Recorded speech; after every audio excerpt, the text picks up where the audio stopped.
hours? Yes. Okay. All right, well, good morning, Kelton. This is Ralph Walden. I'm with the Bridge Street History Center, and we're going to be interviewing Honorable R. Kelton Connor to record an oral history for the Bridge Street History Center. These are being done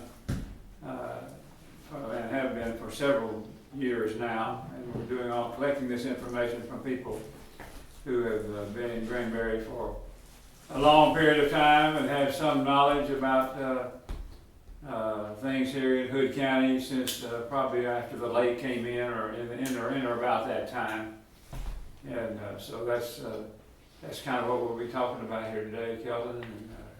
And just relax and enjoy the ride here. We'll have a good time. Just you and I have known each other a long time, as you well know. Oh, long time. Yeah, it goes back to 1974. That's when we came here, and you and Virginia were already here at that time. So, but anyway, to give me just a little information here on concerning yourself and your family, and first just about where you were born and what hospital and what town, that kind of thing. Well, I was born in 1943 in Fort Worth, Texas, at St. Joseph's Hospital, which is no longer. They've torn it down, but it's there in Fort Worth. My folks lived in Arlington, but the hospital was in Fort Worth, so Mom had to travel to Fort Worth to deliver me. But I started there and went home after whatever period of time that I had to stay in the hospital, and grew up in Arlington. This is 1944, did you say? 43. 43, okay. February 11, 1943. I think Thomas Edison was born after me, but I'm not sure. Well, all right. So your family then, I assume, lived in Arlington. Is that correct? Yes, they had moved there in 1930, and they had a grocery store and filling station, and they're in West Division. I lived at 623 West Division until Virginia. Well, I left for the Army, I guess. And then when Virginia and I got married, then I was no longer a resident at 623 West Division. But the folks built a building, a two-story building there on West Division, and Mom developed a gift shop. And she became a florist and a caterer, and Dad became a heart patient. Like you became quite the business person then in the family. Oh yeah, but when Dad got where he could, he started raising rabbits, and we would sell the rabbit meat to local grocery stores. People bought them like chickens, but it carried over. And he got into a small engine repair business and sharpening shop. And I don't know if you know what a Foley saw sharpener is, but these hand saws that you use, or used to use, I guess not many of us use hand saws anymore, but the Foley company had a machine that would sharpen those. So he got a Foley machine. Then he got another Foley machine, and he was in the business of sharpening hand saws. He learned how to sharpen the circular saws, and we fixed lawnmowers. By the time I was in the first grade, I was able to put points and condenser in a Briggs and Stratton engine. Just no problem. You developed that as a pretty good little trade yourself, I guess. You probably learned the trade. Oh yeah. Dad. He was a good teacher, and I learned how to do more than just the lawnmowers. We got chainsaws and weed eaters came along, and different kinds of small engine repair. Now, did you have other members of your family, you have brothers and sisters? Or? I had an older sister. She's 5 years older than I am. We call her Ann, Margaret Annette Connor, and she married Edward Svoboda. They live in Lincoln, Nebraska right now. They have lived on Whidbey Island, out in Puget Sound, and other places. Is that the only sibling that you had? Nope, got a little younger brother. Oh, okay. Norman Thomas, was a machinist, and he worked for various companies, and he now is retired, but he still lives in Arlington. Mm-hmm. He's married. He never left Arlington then, I assume? No, he never left Arlington. Yeah. Ann and I both departed. But, well, now, did you, in addition to working there with your dad in that machine shop business and all that, did you have other jobs that you did, or was that the principal one that you were involved in? Well, I thought it was the principal one. Mom, on the other hand, thought that I ought to help her in her business efforts, like loading the cups and plates and things that would go to the party or the wedding or whatever thing she was catering. And in the gift shop, I might have to wrap presents, packages and stuff. During Christmas especially, she had a business, or some of her business involved wrapping packages. I learned how to tie a bow even, so had a little of that. We delivered things. Now, did you operate that business out of your home, or did she have It was operated out of that building they built back in 1930. The grocery store and filling station sort of went away, and it went into the gift shop on the first floor. And Dad's business was sort of behind the gift shop out back. Just a little, it wasn't fancy, but he had a little building back there that we could do the lawnmower, the greasy, dirty work that I love so much. And Mom wanted the clean, pristine stuff, and she wanted some help. And I learned how to do a little bit of florist stuff. You've seen the greenery that lines the aisle when someone gets married, or out behind the preacher and the altar and everything when they do the service.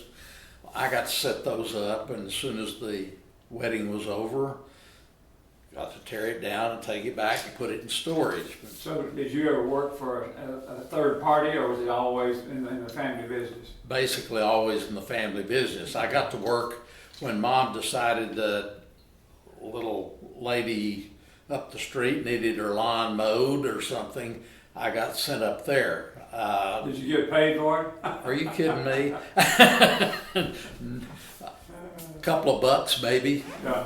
But it was only Back her yard and her vacant lot and all that. But it was more as a, I don't know, just helping the lady out, Yeah. Where'd you go to school, by the way, growing up? Started in Arlington at John A. Cookin Elementary, and about the third grade they created another elementary school, and I went to Max C. Spear Elementary School, and went there through the 7th grade, and then they decided that they would make a junior high out of the old high school. And Emma Owsley Junior High had the 8th grade from everyone all over town. They had 4 elementary schools, but we all got together again as one in the 8th grade, and then from the 9th through the end of high school, we all went to high school together. I assume that Arlington was a fairly, relatively speaking anyway, fairly small community during that time frame. I can remember. Totally unlike it is today, I bet. I can remember when General Motors came, I got to wave at President Truman as he went down Highway 80, which was right in front of my house.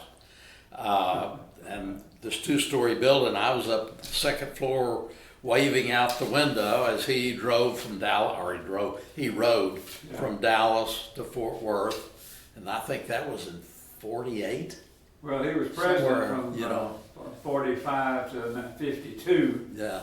so it must have been in that time In that time frame, he was going from Dallas to Fort Worth for some political shindig, Sure. and I got to wave at him. Man, my little brother was waving at him too, you know, and everybody else up and down the street. But anyway, we went on after high school. I graduated from Arlington High School when it was the only high school in Arlington, and went to Arlington State College, which was part That's of where you went to college? part of the Arlington A&M State? system, Arlington State. But right in the middle of that, they swapped.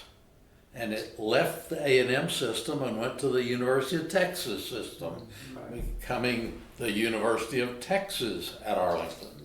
So I can be an Aggie or I can be a T-SIP. It doesn't can go really to- matter. That's good. Yeah, but your degree was from UT, I guess. UT, right. Right. And then I went on to St. Mary's to law school in '65. Well, now, your family, did y'all celebrate holidays in any kind of special fashion? Was that a major thing in your home? It wasn't really I don't know, the same thing over and over, but we had lots of relatives in the Arlington area. I had aunts and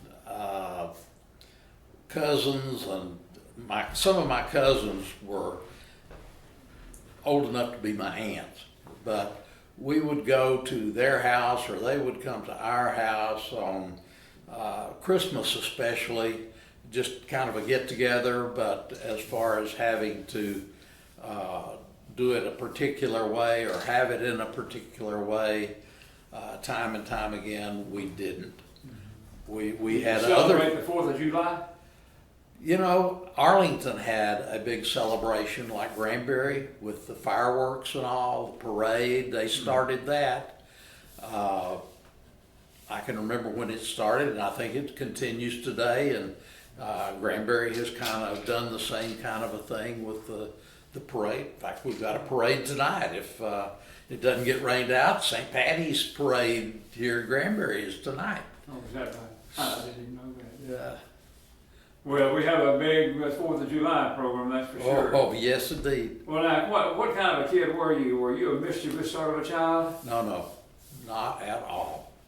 Okay. I was just going to ask you just what was the most mischievous thing you ever did, and you're telling me that you were just a really good kid. I can remember one that still haunts me today. Why did I do that? Oh, really? What Did you ever was that? find a nail in the street, you know, about so long, and the car's parked, and you sort of prop the nail under their tire? Yeah. When if they go forward, it might drop. But I always remembered when I was 9 or 10 years old, I put the nail under some guy's or gal's back tire. Why I did that, I don't know. But Did you ever tell anybody besides us? Shh, no. I would have been worn out at home. That was not acceptable. That was not acceptable. Yeah, all right. But yes, I remember that.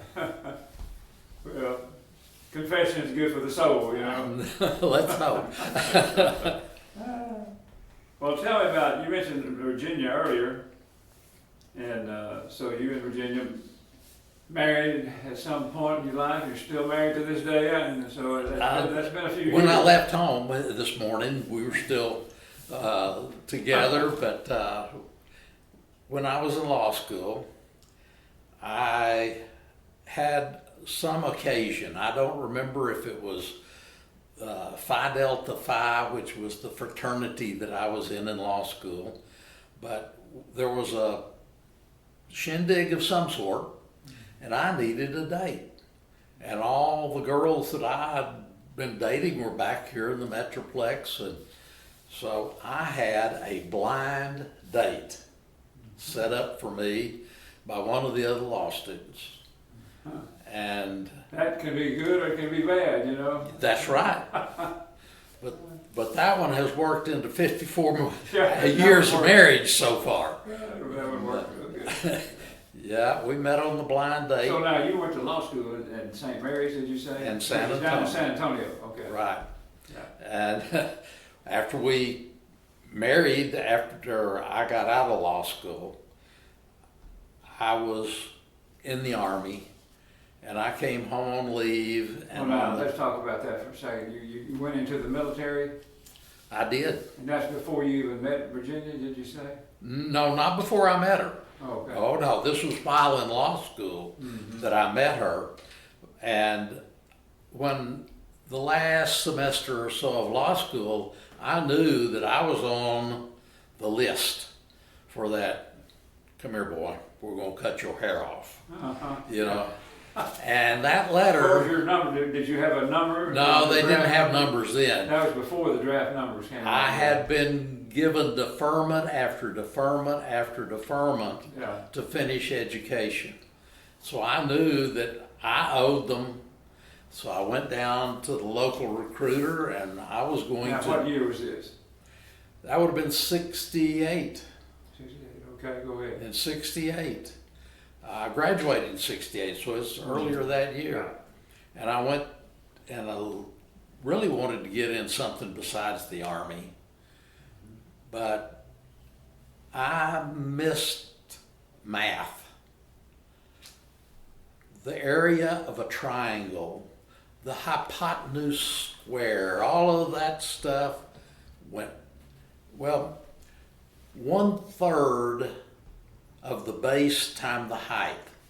That's what it stuck. That's not the formula. The formula is 1/2 the base times the height. And all those questions dealt with that. So I flunked the entrance exam to the Navy, and Well, I sure flunked it too, Kelton. Don't feel bad about it, man. it was, I wasn't gonna take it today either. but it sticks. It's memorable, you know, because it had put me in the Army instead of in the Navy or the Air Force. None of them needed lawyers. Yeah. I had applied for a direct commission, and they didn't need anybody. So There weren't any people in the JAG Corps. oh At no, that that time? JAG didn't need me, not at all.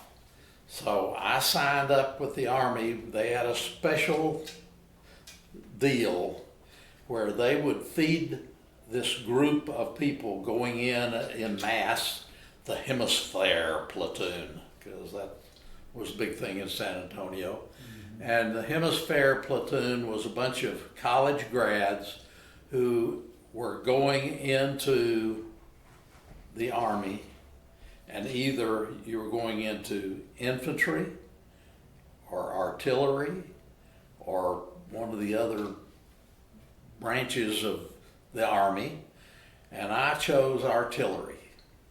I thought, infantry, I don't want to be out there. Yeah, I'm smart. Yeah. Well, it turns out that to go through this, I would be guaranteed to get into officer candidate school and become a second lieutenant in the artillery. And go to Vietnam with a recon sergeant being out in front of the infantry back here and aim the howitzers in on the enemy. Is that in fact what you did, or? That's what I was headed for with my brilliant choice of going to the artillery. But the Military Justice Act of 1968 required that people charged with an offense that would require a special court-martial instead of a general court-martial, it's sort of like misdemeanors or felonies, they had to have a lawyer. They needed lawyers. And instead of that, come here, boy, cut your hair off kind of a thing, they said, come on down. You can be a lawyer. It only costs you 4 years of active duty instead of the 2 that you've already served one of. Now, had you already passed the bar exam? Oh yeah, before I got in the Army, I was on my way to San Antonio to join the Army, say I do, and picked up the results of the bar exam. So. Where did you take the bar exam? Where were we? Everybody took it at Austin, right. yeah. Mm-hmm. Sure did. Yeah. But I had passed. And you passed it, so. I had passed. And went on and got out of OCS at Fort Sill. And they sent me from there to Charlottesville, Virginia, to Army JAG School. Teach me how to be an Army lawyer. Mm-hmm. After they did that, they sent me to Fort Jackson, South Carolina. Now, were you married at this time? Oh, yeah. I got married back when I was in OCS. We didn't get to live. We got married December 28th of 1968. My father-in-law, I'm sure, loved me for taking away his deduction after he supported her all year, and I had no idea. Pay income taxes? I never made enough to pay income taxes. But anyway, we got married 2 days before the end of 1968, and we finally got to live together as husband and wife a few months later. I was at Fort Sill, and they allowed me to bring her. And now, when did you finish the JAG school that you were alluding to a while ago? That would, Gad, I'm not really sure, but it was very short, a couple of months long maybe, in Charlottesville before I went to Fort Jackson. And anyway, while we were at Fort Jackson, I was in the local JAG office, just doing whatever came in. Mainly, it was a basic training facility, and lots of those kids left, went AWOL. So there were lots of court-martials for AWOL, and lots of defense needed to be done of those kids for AWOL. And I think that was probably most of what I did, was that kind of thing.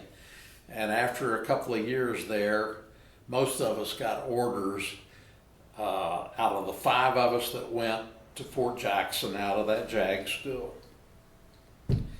I think 3 went to Vietnam or had orders for Vietnam.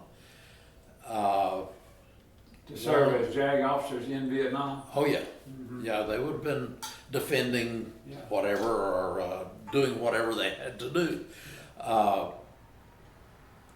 Anyway, there was, I think, 2 of them went to other bases, and I got shipped to the Pentagon. The Puzzle Palace, where you see colonels going after coffee for the civilians, that kind of thing. But I got a boss that had a reputation of being an ogre. You did not want Colonel Larry Williams you didn't want on his bad side at all. It's the best boss I ever had. He wasn't a problem. If you did what you were supposed to do, easy. So how long were you total in the military itself, Kelton? Altogether? Altogether, yeah. 4 years, 7 months, and 10 days, but who's counting? That's active duty. That was good. Technically. Still remembered after all these years. Oh, yes. In fact, I go back and recount it ever so often to be sure that's right. Were you ever attempted to stay in it and make a career out of the military? I did. My dad was sick about the time I was scheduled to get out. He had another one of these heart attack kind of things. And I told him, if you'll ship me either to Fort Polk, Louisiana or Fort Hood, Texas, which neither one of them were real classy assignments at that time. Then I told them I'd extend 6 months. And they said, no, if you'll, do it for a longer period of time, I can't remember what it was, then we'd consider it. And I said, give me my early out. I'm out of here. And I left and started trying to find a job. What year was that? That would have been in 72. 1972. So you came back to Texas, came back to Arlington, I guess? I had a former roommate by the name of Ed Todd. Ed Todd. And he was the only one out of all the letters I wrote home to, my friends, that had been in law school looking for a job. He responded and said, well, come on down and we'll form a partnership office in Keller or Granbury. Those are the two big areas right now that are growing. What year was this again, 1972? 72. And in February of 73, I got out and came to Granbury, Texas. February 73, okay. All right, now you in Virginia, of course, y'all had a family, don't you have Right. a couple of daughters? I do have. The older one is Karen. Karen Denise is now Meredith, and she's a senior pharmacy tech for Walgreens, not Walgreens, and one of the stores in the Metroplex. And her husband Ron is sort of I don't know what his job title is, but he's sort of head of a big porta potty company. And it's part of a United rental company. And he's a good guy. We get along great. I love him to death, but he is big. He's a big old guy. And he's got, with Karen, a son, Josh, and a daughter, Tina. Josh is studying computer programming, and Tina is selling stuff out of the office. If somebody wants to rent a porta potty or whatever, she'll fix them up. And did you say you had another daughter too, or? Jill went to Tarleton, got her degree in marketing, and works for Prestige Maintenance in Plano. She's been there for a long time. And her son he's graduated high school, and he's sort of in between the go to college and get a career and all, and he's working at a warehouse there. And Ryan has done very well. He's got promotions and all, but I kind of look for him to go on when he finally decides what he wants to do and go on to school somewhere. Now, tell me this, was there any particular reason that you entered the legal profession, went to law school, that is? Was there anything in particular, or individual or whatever, that influenced you to seek a legal My dad. degree? My dad, yep. I finished high school, and he says to me, so now what are you gonna do? Dude, I never thought about it. That one question Have has you ever thought about stuck college with me. itself? Oh, I figured I was going to college, but study what? And even the history degree that I got out of college, I mean, how does that head toward law? But Well, it was because it was a pre-law program that they had. What was his interest in you going to law school? Do you have an It idea? wasn't. He wanted to know what I was going to do. He wanted me to do something, not just hang around the lawnmower shop. And so I got to thinking about that, and the thoughts kind of crossed. I think it started with maybe a little hesitation about capital punishment, and thou shalt not kill. And well, You thought you could go to law school and do something about that then, I guess. Huh? The only way I could do anything about it would be to go to law school. Uh-huh. So I did. So there wasn't any particular person other than your father, obviously. That's just the trigger. But I didn't have any close friends who were lawyers. Who, you know, I wanted to be like the church had lawyers. We had a family lawyer that did what little bit of legal work that folks needed. We had customers in the shop, I'm sure, that were lawyers, but it just wasn't anything I'd ever talked to anyone about. And that one question really pointed me in the direction. Go to law school. Did. There you go. You there I applied for went. admission to St. Mary's. I got turned down at more law schools than most people apply for. University of Texas, University of Oklahoma, Baylor, they didn't want me. They wanted you guys, St. Mary's was in an expansion program, and they moved the law school from an old building down on the Riverwalk out to the campus of St. Mary's, West San Antonio, and they needed students, and I became one. Got to go out on the West Campus after the first year downtown on the Riverwalk, and the second year at the Maverick Clark building. We finally finished the third year out on the campus of St. Mary's. I passed. Well, you mentioned earlier that as you were nearing your release from the military, that you were seeking some employment, if you could find it. In fact, you mentioned Ed Todd. Right. Did you go to law school with him? He was a roommate one semester, or 1 year, maybe a whole year. Anyway, he was the only one that answered my letter. Hey, does anybody know where I can find a job? Well, did you know where Granbury was? Oh, yes. My family used to do a thing called ride. On Sunday afternoon, you'd get in the car and you would ride.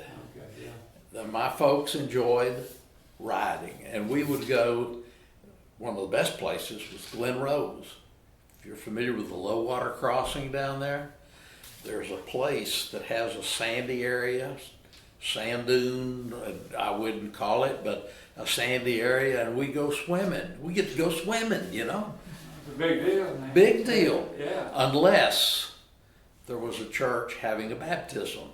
Then we had to go somewhere else.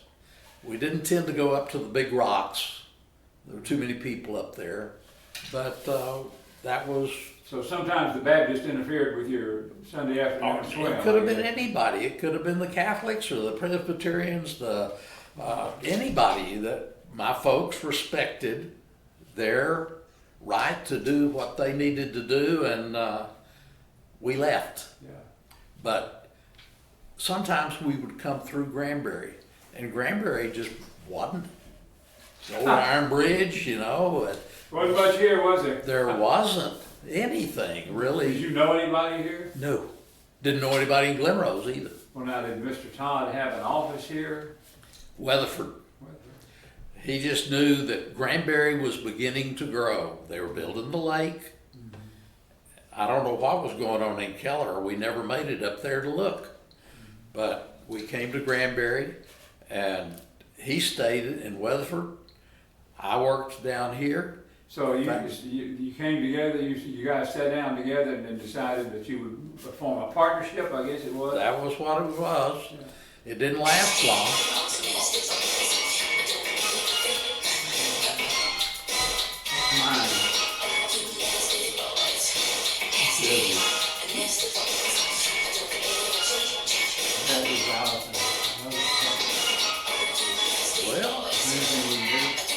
Well, you turn it off.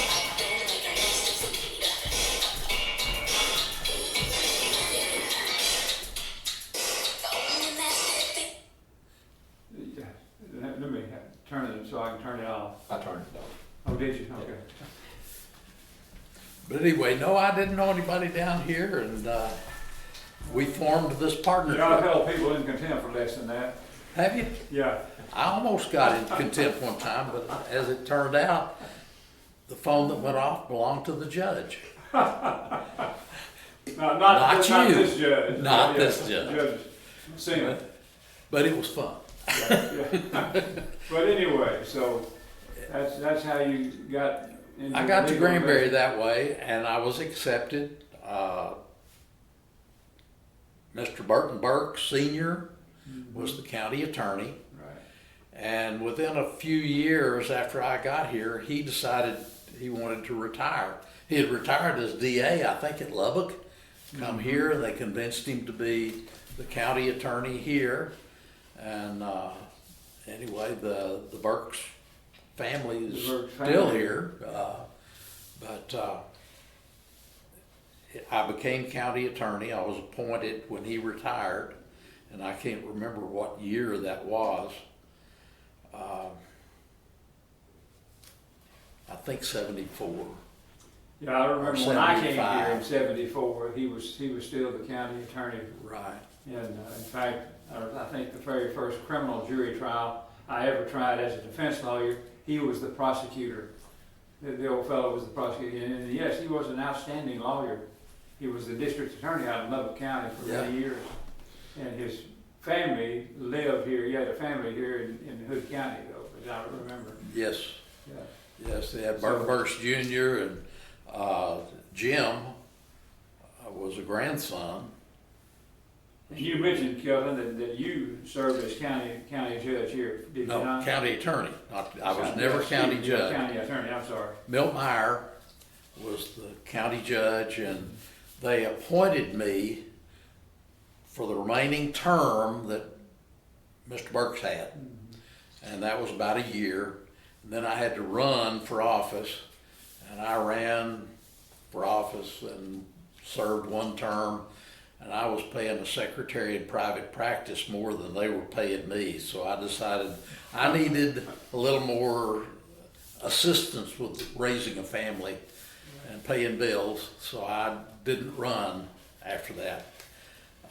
So you served, how long did you serve total number of years? Well, do you count the appointment and the first thing, and then the 16 years that I served later? So it was about 21 years altogether. But That's there was quite a a period of time. hiatus of 16 years by the time I left the first time, and I came back later. Tom Ward and Mary came to me and wanted me to run for county attorney as a What year was Republican. that? You know, instead I'd run as a Democrat before. That's all that was here. Right. Mr. Albert Porter was the Democratic chair. Chair. Yeah. I went and saw him, and I was told what I had to do, and I did, and I was elected. Found out it didn't pay enough to survive, so I postponed 16 years of private practice, and we went ahead. What was the decided year to that go you ahead. ran for office? What year was that? 97, I believe, is the one that I calculated with And you served until when? 13. 13. Quit, at the end of 12, actually. The last day of 12 was the last of it. But Well, did you enjoy your involvement in the legal system and I did. as his county attorney and all? I did. I didn't have to deal with the bad guys. Being county attorney, you deal with people that make mistakes for the most part. No felonies, that was just the bad guys, I think, are the felons, and some of them are mistakes, but still, it was something that I didn't fear for my family. I think that in your position or in Richard's position as DA or whatever, they're dealing with some people that We're not very nice. not at all, but some of them were. I only had one serial killer that I had to prosecute. And it wasn't because of that. It was because of a DWI he picked up. And I remember he had a gun, what was that thing? Bulldog 44 revolver. A little short thing, a hole in it's got to be that big around, you know, to let the bullet out. But I didn't know anything. When you were prosecuting him for DWI, Right. did you know that he was Oh, no. pending murder charge? No, I wouldn't have got close to him if I'd have known that. But he Was it a case here in Hood County? Yes, and I did it. Went on, found out the serial killer thing was down around Waco. Several years later. Was that case tried in my court? Was it? No, it wasn't. Not the one down in Waco, obviously, but was he tried for another murder here in the district court? I am not sure. I think he was. That sounds very familiar. That I can't remember his name, but I thought, my goodness, he was such a nice guy. We got along. We took care of things and went on about his business. Seems like a real nice guy. Yeah, I say. Well, now let me ask you this: you've been involved in the community and the civic activities and all that. Pretty much throughout your career, haven't you, Kelton? I know, Well, pretty active. pretty Was there active. anything in particular about your civic involvement that you particularly enjoyed, or that you got the most out of from The fire department, fire department? Granbury Volunteer Fire There Department. you go. I Well, was. you were Mr. Volunteer Fire Department, weren't you? I was chief for a little while, Well, but there you go. you know, that wasn't really it. I mean, I can remember the first night I went into a meeting and, you know, that Clinton Surley, I believe, he may have been chief, or Gary Turner. I think it was Clinton. But they had the desk set up, and the fellow who was the secretary, named Terry, oh man, I can't remember, lived over at Toller, from family at Toller, but something was going on, and he's just looking down and writing and taking notes, and his hand comes up and slaps the empty Coke can off of his desk, right over my direction. And the chief pounds that gavel, and who did that? And somebody points at me. And the fun began. I had all sorts of things that I got fined, I got all sorts, and I'm sitting there with my mouth open because I didn't know what was going on. But They set you up, you know. they set me up big time. Did they do that kind of thing on a regular basis? Well, I can remember one guy bringing a fire hose in the door and just washing the meeting room out with the meeting going on. Do you remember Billy Wiley's funeral home? Oh, yeah. Well, Billy had Doo-Doo. Doo-Doo was a turtle that got found on a grass fire, wandering around out there, and he was appointed to take the turtle home and take care of it. And he brought it back one night, you know, to visit, you know, things like that would go on. But you put something on fire and those guys would get after it. They were Well, dedicated.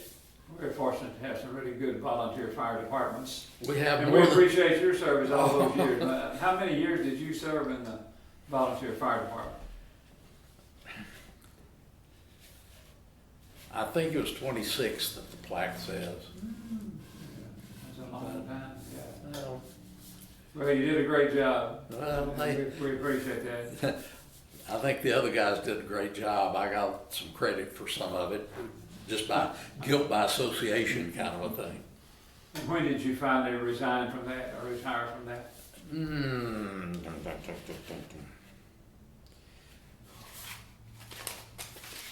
I'm gonna have to look. I figured that out after I looked at something last night, but 2002. 2002. It's been that long. 2002. You were really very active in that organization, protecting people's property and lives, and that was a There, great effort.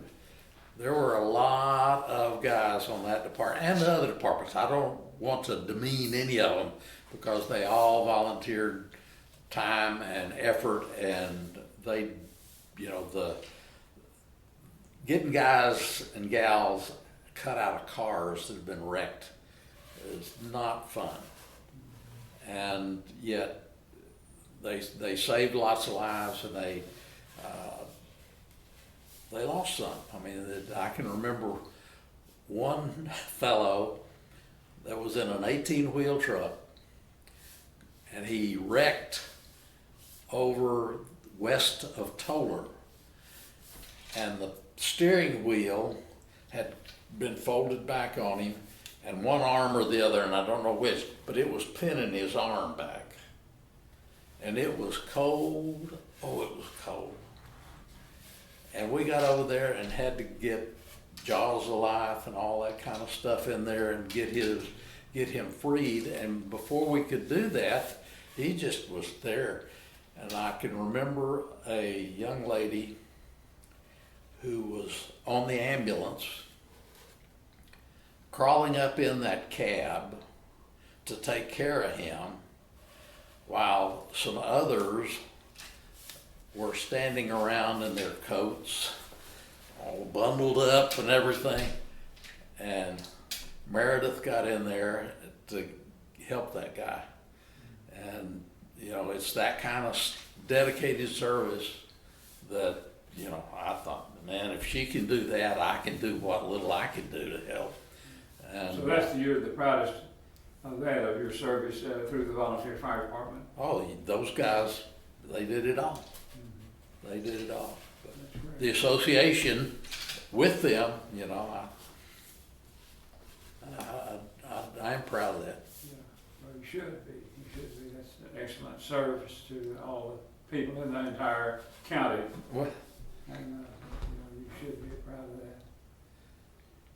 Well, yeah, I guess we're getting near the end of this. Did you have any political involvement other than, of course, you were running for office as a county attorney and all that?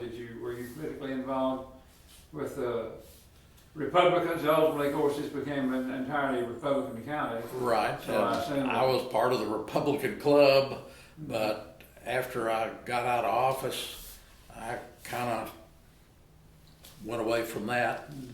And the way things have gone in recent years, I'm not so sure that I want to go back on that.